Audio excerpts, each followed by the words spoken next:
Hi, welcome in. Welcome back to this first quarter moon financial and material abundance layout. I've been doing these for a few months now, and I'm just now remembering that I forgot to do the blog post and write-up for last month's, which was I also add to my business website. So I've got a little bit of catching up to do relative to my own kind of business workings and how I operate as a small business owner. I'm very new to that world. But one of the things that strikes me right off the bat right now is that today's first quarter moon is in Taurus, and that's very material, right? Taurus is an earth sign, so the other imagery that's coming through is a bull market. Excuse me, a bull market. I'm not in the world of that so much, like investing and whatever, but a lot of people who track the markets are familiar with that term. And I've got my cat right here next to me. This is kind of my challenges always of how to do my setup around here.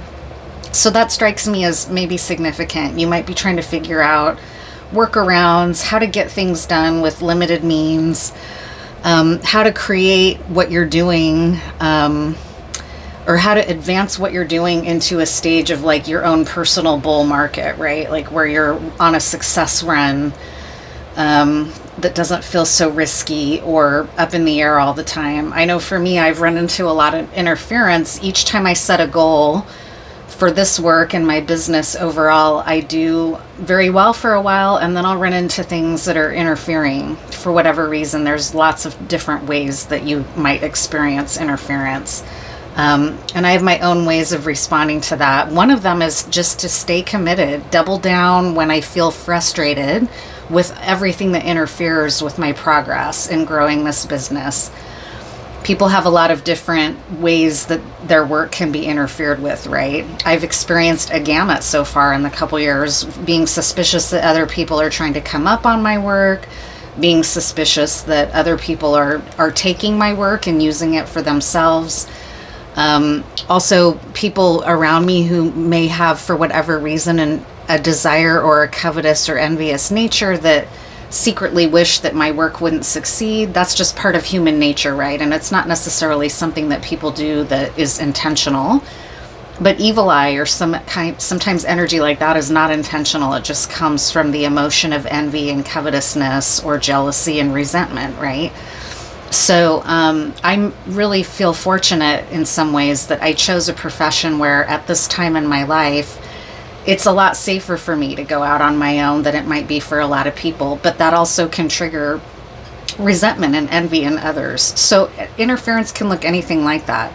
I'm personally having anxiety about my clients and their protection right now, clients who are on Medicaid, clients who get their care through Medicare. I mean, there's all kinds of egregious violations happening at the federal government level that threatens their security and their stability. And then as a consequence of that, my own to some degree, right? So innovation might be involved here as well, like trying to figure out how to protect your business to stay 2 steps ahead of things like that threaten it.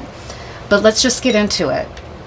Another interference that I experienced and had to kind of get over is I bought this deck. It's called the Knockwood deck, and it's designed for financial layouts, but I'm learning how to use it. And I realized at some point, if you want to consult with me for financial advice, but I appear to not understand the deck I'm working with, that's something that interferes with my own either confidence or progress that I've had to learn. Well, I just have to let that go, And see, now I'm having an interference of my cat wanting to get up and out. No, come this way.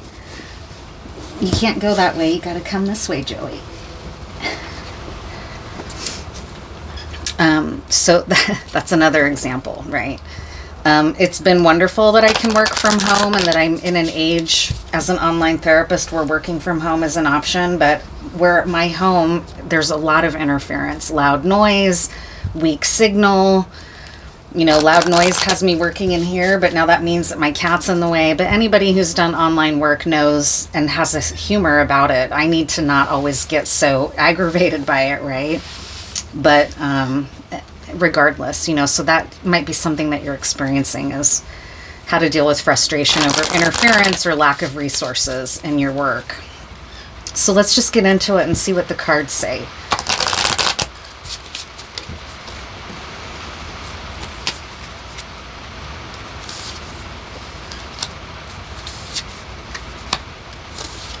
Gosh, almost every layout so far when I use this deck, I get ace cards, and that's striking to me. Although this one isn't an ace, it's just harder to see the text on it. So we've got producer energy, altruistic energy, and guardian energy. And so on first impression, this means multiple things to me.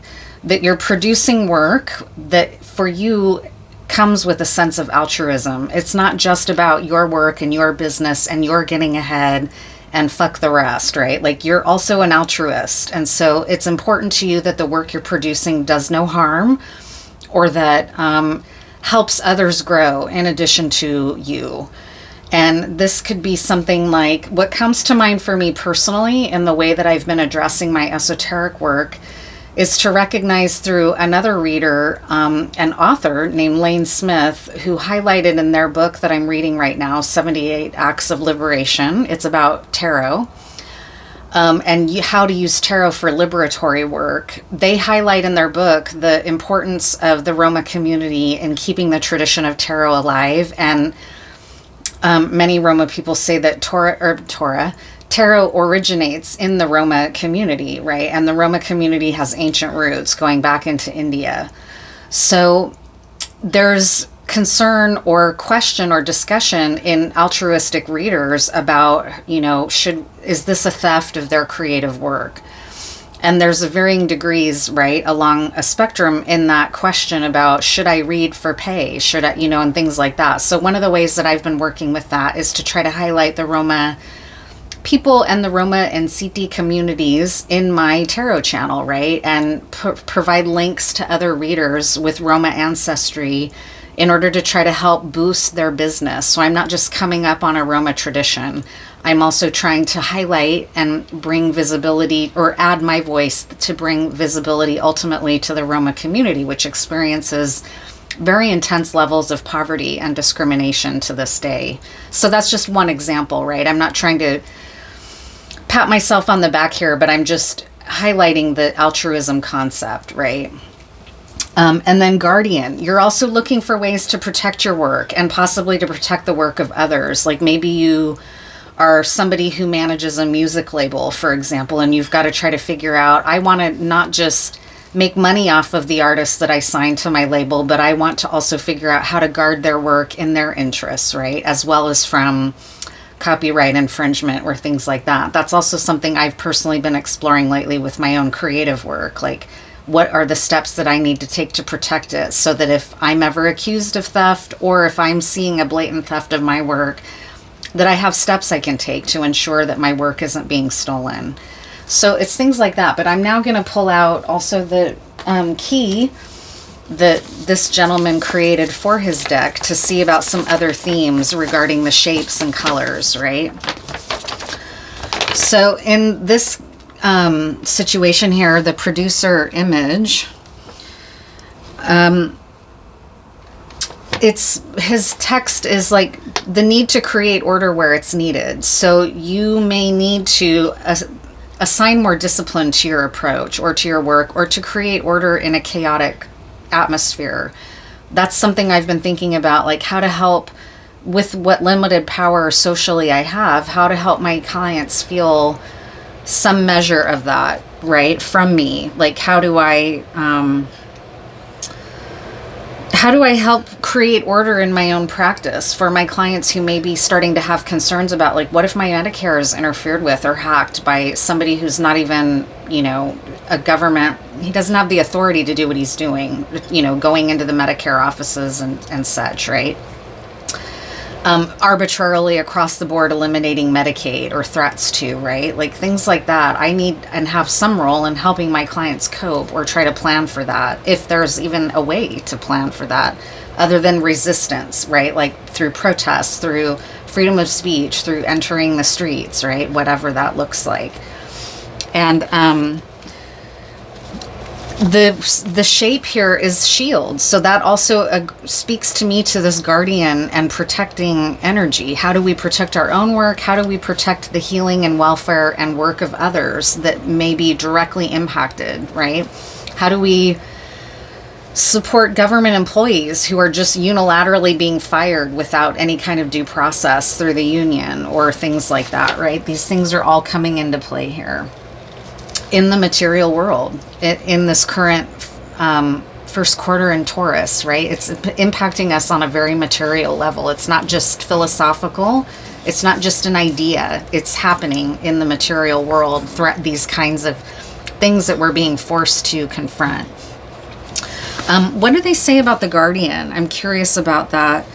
Yeah, nurturing, the potential to nurture your business, your clients, your vision, right? This is, again, a shielding and protecting type of energy.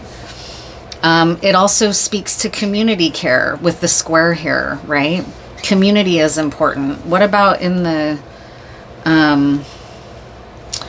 and here we have, like, the pure ace form of the triangle card, which speaks to the heart, your emotions, the passion for the work you're doing, the flow of your ideas, okay? It's the creative, it's pure creation. So you're in an empowered place to be in this creation mode and tackle these issues. You have the creative passion to do that, and that's being echoed 3 different times here with this inverse triangle, right? So passion is definitely present for you. You're very passionate about the work you're doing. People in this collective are not people who are just phoning it in and not caring about the work they're doing. These are people in this collective, and I include myself in that care deeply about the work that we're doing, right? There's a lot of passion involved in it. And there's more of a sort of desire to act on instinct and not overthinking, because passion is a little bit more of a instinctual drive versus like a very air element, realm of the mind type concepts. And again, with this Tauran energy, it's coming into the material. You're bringing that into the material here. What else? There's definitely the sense of community in both these cards with the squares, and here's a larger square, right, with the inverse triangle. The colors as well are very fiery and watery, so a way to cool some of the passion through smart and right action for the community, for moving forward. And in Ifa, they talk about like cool water, right? The importance of water in a practice. Cool water that cools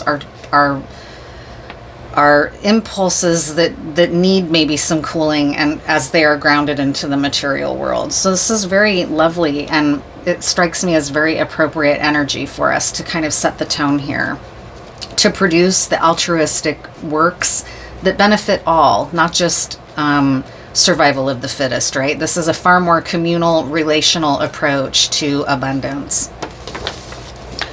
So what else is important to know here about this? What can we know?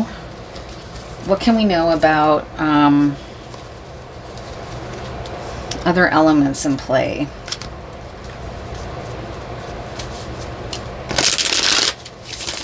Like, I share this space with my cat. To some extent, I have authority over my cat. He's dependent on me, but I don't want to just, brutally or gruffly or whatever move him from the space, but I had to kind of stop him from potentially disrupting this whole thing, right?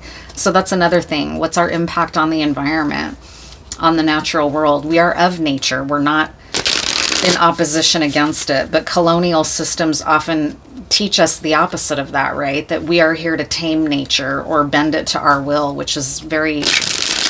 It's not only misguided, it's foolish, and it's abusive, right? It's not a smart way to approach the material reality of the earth plane at all. But it's run unchecked in many ways for a long time, for centuries now. And now we're seeing the consequences of that, right? Being told that we're running out of water, being told that there's not enough to go around. That's an illusion of capitalism. And I'm not a communist, but I am an anarchist, and I am a believer in truth. And a lot of that is illusion, overpopulation, right? Things that we're taught that those that have less are overpopulated, right? That's sort of an illusion of the kind of Western colonial mindset. And it's nice to see a layout that like this that directly contradicts those types of concepts, and recognizing that when you have more, you set a larger table. You don't throw away. You don't get rid of excess, right?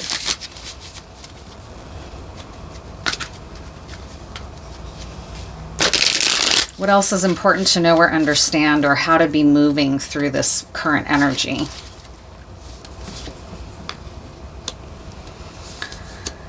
The Page of Swords here. So it might be a time to kind of watch and wait for some things as they unfold. And that might be a challenge with this kind of passionate energy, right?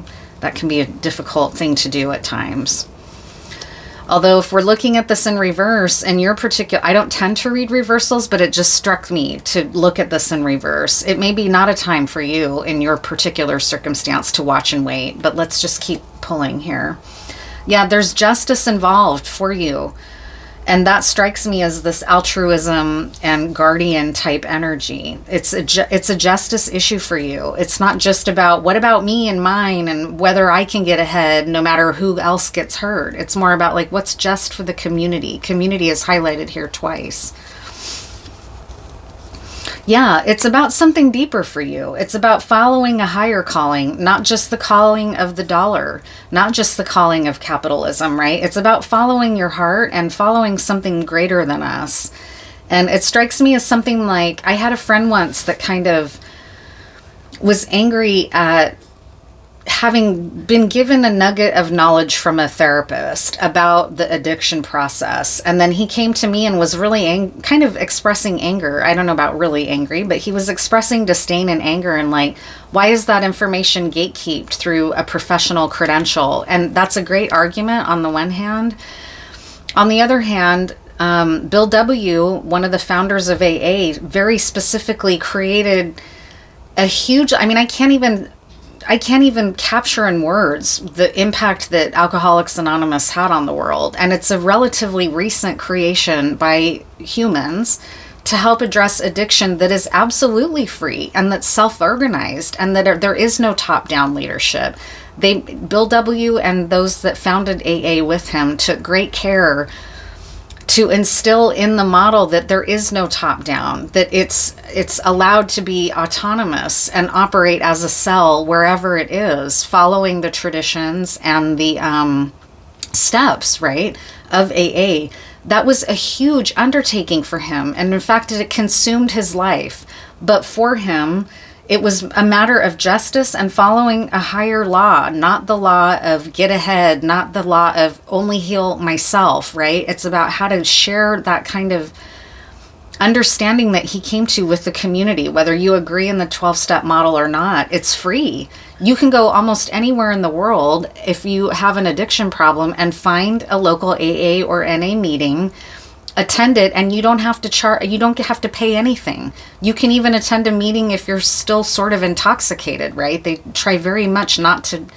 So to me, when he asked that question, I thought, why, yeah, I get what you're saying, but also don't have the blind spot to the work of these people that created this entirely free system that has saved millions of lives. I can't even describe how much something like AA has helped humanity overall. Okay, whether I agree with the fact that it involves a higher power, many people struggle with that as a part of an atheist community. They resent the dogma of that. But you cannot deny the lives, the millions of lives that AA has saved and the family systems that it has protected by helping the addicted person find it, and then also helping their loved ones through the creation of its sister group, Al-Anon, right? So that's an incredibly potent example of this exact type of work for you. Even if you don't believe in AA as a person, right? You can't deny the altruism that came with Bill W. and the founding of AA. Okay, you just can't. And if you don't know the history, there's a lot of documented history out there. It nearly consumed him, and near the end of his life, he struggled to get out of it and stop being asked to teach about it anymore. He really tried to hand it off to the community so it would no longer be top down. And it was a struggle for him because often people need or feel that they need leaders. And he really tried to push back and say, you don't need me to lead it. I've set up the 12 traditions and the 12 steps so that I'm no longer needed, so that you can carry on the work without me, right? But people often resisted it because they want a figurehead at times, communities, for whatever reason. So that's also difficult, especially if you're coming from an anarchist mindset. What else? What else is important to know here? What are some good questions that you might be able to ask yourself about this type of material wealth and gain, whether literally via finances or via just creating a more just and abundant community where everybody is protected, right? Let's ask about that. What are some good questions to ask ourselves?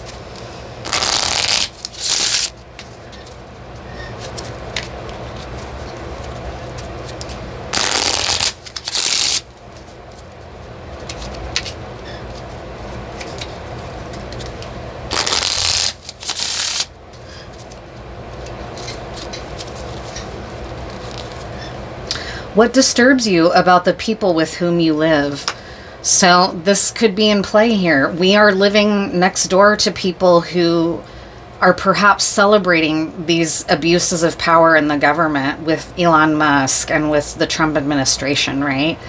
What disturbs us about that? What can be done about that? These are good questions to ask. What disturbs us about models that have gone before us in terms of starting our own business or the stock market or a bull market, right? Like what's concerning about anything like that, right? I mean, you can see my slant here in this reading and how I think. Not everybody thinks like me, but I'm proud of the way I think and the efforts that I've made to inform myself.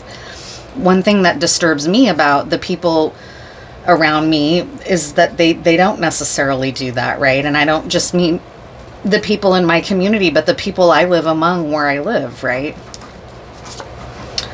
How do you feel about being bound by a schedule? So that can be something that, again, to use AA as an example, AA is bound by the 12 steps and the 12 traditions, and it's often criticized by people who say that's so dogmatic, but part of the reason it was designed was so that there is no leader, right? So that the group, the approach can survive in itself without a central top-down leadership. How do you feel about being bound by sort of an imposed self-discipline or discipline imposed by a boss, right? Or by a system that tells you, no, you're not allowed to do that. It's against the laws or the legislative codes, for example. How do you feel about those things? It's worth asking yourself in your material endeavors. What have you done in the past 3 months that makes you feel proud? So it's a good time also to look at the passion that you've brought to the current circumstance of what you're trying to create and make for yourself materially and financially. It's important to highlight your successes as well as where you might need to adapt and make some changes. It's also important to look at what's working. Share a childhood experience with death. So you may be in a field that is life and death. That's very true for me. I'm concerned about my clients that Medicaid is essential to their survival. I'll just share an experience. My mother had colon cancer that metastasized to her liver, and it was a huge shock because she was only 27 when she died, which, if you know anything about the body, that is extremely unusual for someone of her age to get such a severe condition and then ultimately die from it, even in the 70s when she died. A concern about her experience was that she didn't feel good after my birth. Almost immediately, she started worrying that something was wrong. She had cancer while she was pregnant with me. She started going to her providers and saying, something doesn't feel right. I'm exhausted. I can't. Well, nobody listened to her for a long time because of sexism in the medical system and also because she was an outlier. So she wasn't trusted to be able to tell a doctor her concerns about her own body. She kept being shined on finally, she actually had a mass that you could feel in her abdomen. My dad luckily listened to her at some point and suggested she go and see his doctor, Dr. Turner. And Dr. Turner was immediately alarmed and ordered all the testing that she needed and ultimately diagnosed her with colon cancer. But even so, at that time, because of patriarchy and sexism, my dad told Dr. Turner, I don't want you to tell her. We need to keep this a secret from her, because she was seen as not as capable of handling that kind of information as men, for example, right? Because she was a woman, and a young woman at that, in her 20s. And thank God for Dr. Turner. He said, I can't do that, Ron. That's not ethical. And told her. But where along the line was my mom failed in that entire Western medical system at multiple points. And granted, it was the 70s. We didn't know as much as we know now about cancer. And the prevailing belief at the time was that there was nothing to be done to have saved her life. But, there were a lot of things there were theories about what contributed to her untimely, diagnosis of colon cancer. It was extremely rare, right? Extremely rare. And part of that is why it was missed or not believed, because it was so unusual. But had people set aside their preconceived notions, maybe she would have had more time with me, for example, right? Maybe things could have turned out differently. Maybe my family could have had more time to absorb and take in what was happening. It was a highly, highly, highly traumatizing experience for my family. And I know that's very personal, but it's this level that we're talking about, right? It's not just about making money. It's not just about gatekeeping. That's a great example of gatekeeping knowledge. Her first doctor kept dismissing, you're just nervous as a new mother. There's no reason to worry. You just got nerves. That's why you're, feeling sick, right? It was a real dismissal of her lived experience. So I didn't really, yes I did. I wanted to bring in a couple more of these cards, and then I'll just go ahead and close the reading. This went in a direction I didn't really anticipate, but that's one of the things I love about cards, right? And I can sense that the light changed in here and is maybe darker than it was when I first started. That's one of the challenges of working in here, is having to adapt to the ever-changing conditions in this tiny home. The loud noise, the animals, the light, my own comfort and resistance at times to feeling resentful about it, right? All of those things factor in to the growth of my channel, ultimately.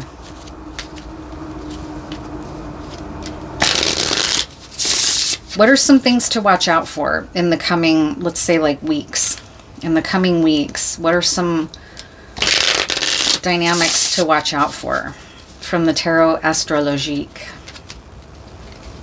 which is I think, turn of the century French deck?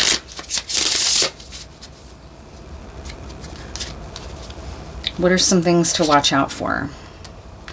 Lunar energy. Well, that's interesting because this is a reading based on the lunar cycle, the first quarter moon. So it's going to be important to be tracking the lunar phases, possibly. You're somebody that values that.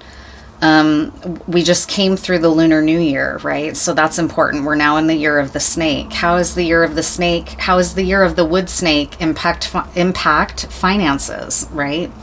That could be something. I'm going to read the description as well, but I just want to, those are some initial impressions. 20 degrees of Gemini. So I'll read that, and then one more. And then 20 degrees of Cancer. So now let's see what these descriptions say.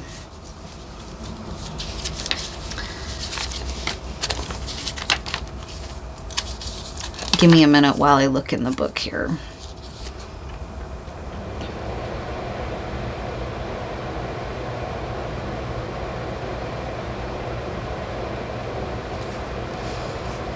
The goddess of night, the queen of silence, according to Horatio, bears imprinted upon her countenance the memory of a painful or mysterious event, right? I just told of that in my own life.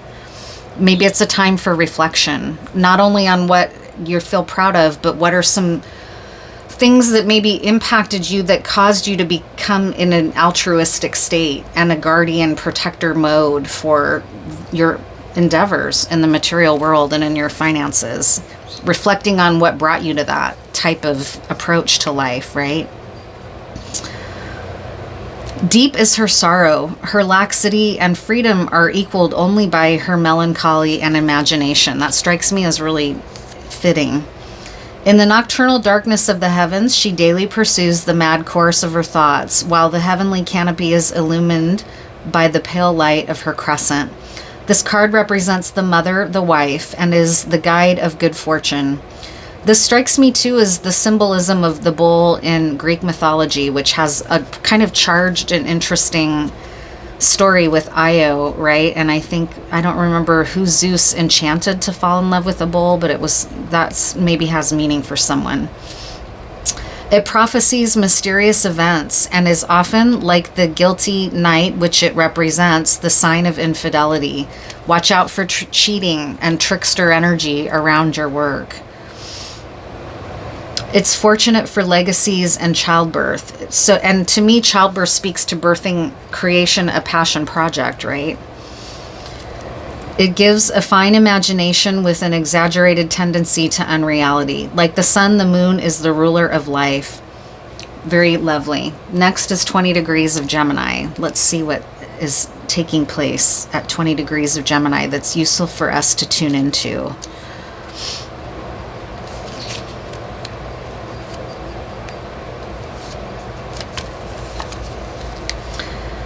Seated close to Sirius, his faithful and docile dog languidly stretched at his feet.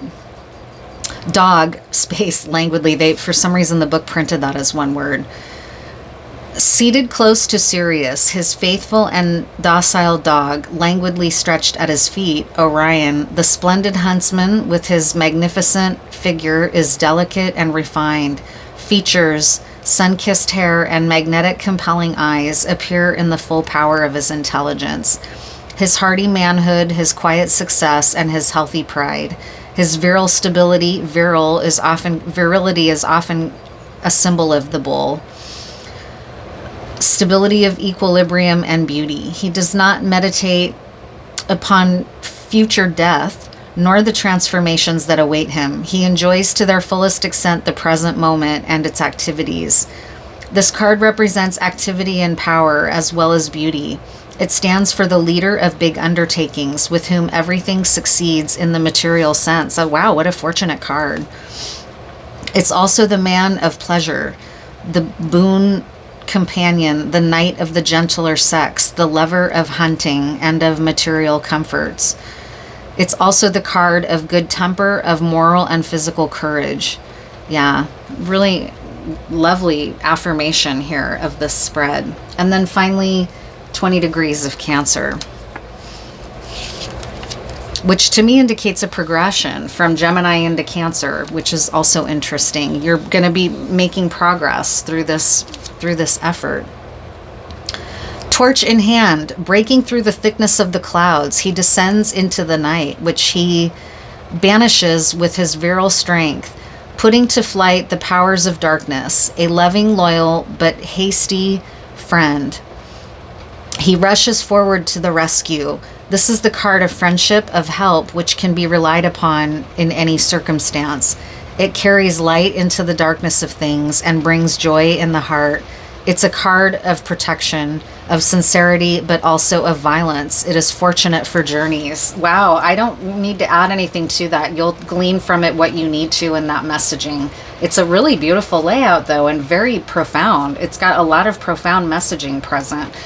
So I'm happy to be doing this again in a more disciplined way. I, again, met with some interference to my own discipline through the months of December and January around doing this layout.